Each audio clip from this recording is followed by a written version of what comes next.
Assalamu alaikum. I am Muhammad Haris, and the other co-founders of our startup are Farah Ijaz and Mr. Tariq Aziz. Green Consultancy is a startup which offers design, consultancy, and project management services in the field of the buildings. Green Buildings, which is our final product, intends to solve the major problems like high utility bills, search for second source of income, health issues, low morale, dissatisfaction, and interruptible power supply. The interesting point that I want to mention here is that green buildings not only solve these issues, but it also try to solve the major global issues like global warming, ozone layer depletion, water shortages, environmental effects. Green building actually tries to break the closed loop that is formed between these individual issues and the global issues. So let's take an example. Due to this COVID-19 situation, after the lockdown, we all observed that this time, May and April season is not that much hotter as compared to the last year. So some of us definitely witnessed that the electricity bills in the April month were less as compared to the April month last year.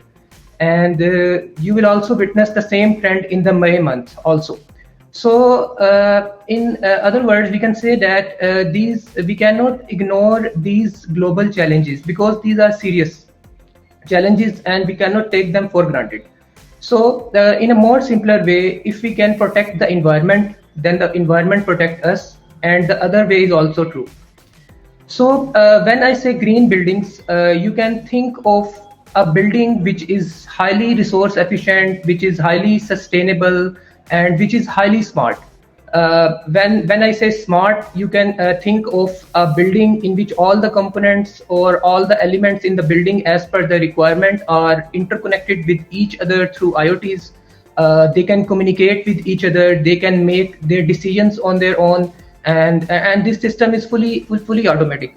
So this reduces the human intervention in the complete system. So let's take a very simple practical example to understand this automation. For example, let's take an example of a room in a building in which a light requirement is, let's say, 300 lux. So there is a daylight sensor present in the room. This daylight sensor detects that at the daytime, when the sunlight is full bright, the required lux level in the room is achieved with the sunlight. So it actually turned off the LED lights which are present in the room. So when the day passes, let's say take an example at around 2 p.m. when the sunlight level is reduced, it increases the intensity of the LED lights to meet the lux requirement in that room. Okay, and then if we come at the night time, when sunlight is completely gone, then it totally increases the intensity of the lights so that the required lux level in the room is achieved. So this is one aspect that how green buildings are energy efficient. Okay, if I talk about our industry outlook, then our basically green consultancy is related to the construction industry. So the potential in our market can be easily judged if we can check the potential of construction industry in the Pakistan. So construction industry potential in the Pakistan can be checked by the market size of the different elements that are used in the construction industry. So let's say if I talk about the size of the market of the cement industry, then it is about more than 500 billion.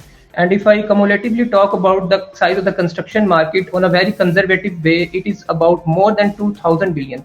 So you can imagine that the potential of a startup have in the construction industry.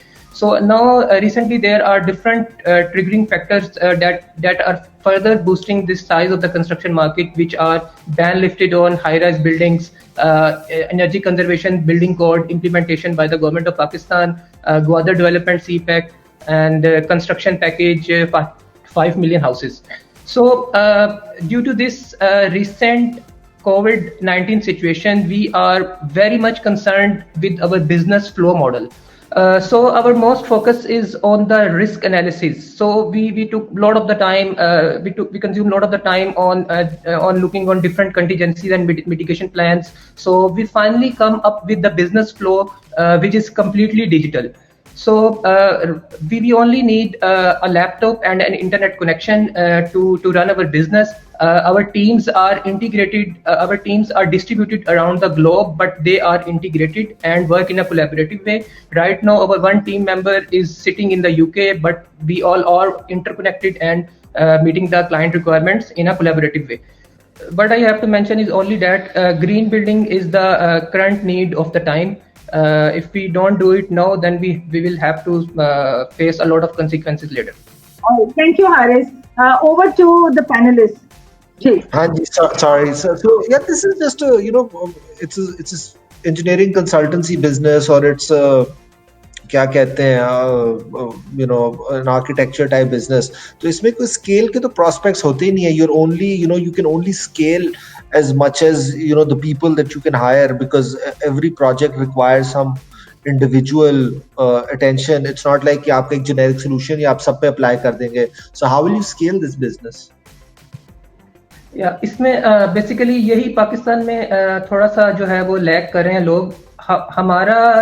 हमारा जो है basically कुछ system इस तरह का है. हमारे पास कुछ ऐसे सॉफ्टवेयर और कुछ ऐसे टूल्स हैं कि जो आपका रेपिटेटिव वर्क होता है. मोस्टली कंस्ट्रक्शन बिजनेस में आपका बहुत ज़्यादा रेपिटेशन होती है काम में.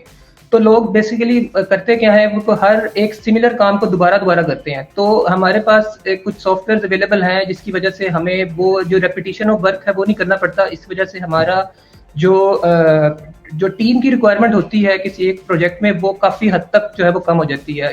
30 to 40% ह्यूमन रिक्वायरमेंट जो है वो कम हो जाती है हमारे इसमें ऑटोमेशन की वजह से. Sorry, one more question. Pakistan में तो यार इतनी गुर्बत है, मतलब we can barely afford normal housing. Do you really think there's a market out there that is going to pay a premium for the environment? मतलब we can't afford it. So this is mostly for first world countries. Who's going to pay for this? Okay, इसमें हमारा जो है हमारा point ये है कि हम लोगों को ये नहीं कह रहे कि आप इन्वायरमेंट की तरफ आए, आप इन्वायरमेंट के प्रॉब्लम्स को सोल्व करें. हम लोगों को ये कह रहे हैं कि आप आपके ये प्रॉब्लम्स हैं, अगर आपको इन प्रॉब्लम्स का सोल्यूशन चाहिए एट नो एडिशनल कॉस्ट, तो आप ग्रीन बिल्डिंग्स की तरफ आएं. अगर आप चाहते हैं कि आपके यूटिलिटी बिल्स जो हैं वो कम हो, तो आप ग्रीन बिल्डिंग्स की तरफ आएं. अगर आप चाहते हैं कि आप अपनी बिल्डिंग से मैक्सिमम पावर जनरेट कर सकें, तो आप ग्रीन बिल्डिंग्स की तरफ आएं. अगर आप चाहते हैं कि हेल्थ इश्यूज जो हैं वो रिड्यूस हों, तो आप ग्रीन बिल्डिंग्स की तरफ आएं. अगर आप चाहते हैं कि आपको एक अनइंटरप्टेबल पावर सप्लाई मिले ताकि आपके जो ऑपरेशंस हैं वो डिस्टर्ब ना हो, तो आप ग्रीन बिल्डिंग्स की तरफ आएं. और अगर आप चाहते हैं जिंदगी में थोड़ी सेटिस्फेक्शन, आप सेटिस्फेक्शन चाहते हैं, तो फिर भी आप ग्रीन बिल्डिंग्स की तरफ आएं. क्योंकि जब आपने घर तो बनाना ही है जिंदगी में एक दफा, तो आप क्यों ना वो घर ग्रीन बिल्डिंग्स के प्रैक्टिसेस पे बनाएं. उस पर आपकी कोई एडिशनल कॉस्ट भी नहीं होगी. और लेकिन जब आप वो घर बनाएंगे तो आपको एक मोटिवेशन मिलेगी कि यार मैं एक सोसाइटी के लिए भी कोई काम कर रहा हूँ. मेरे अपने तो मसले हल हो रहे हैं, लेकिन साथ साथ मैं सोसाइटी के मसले जो हैं उसमें भी कंट्रीब्यूट कर.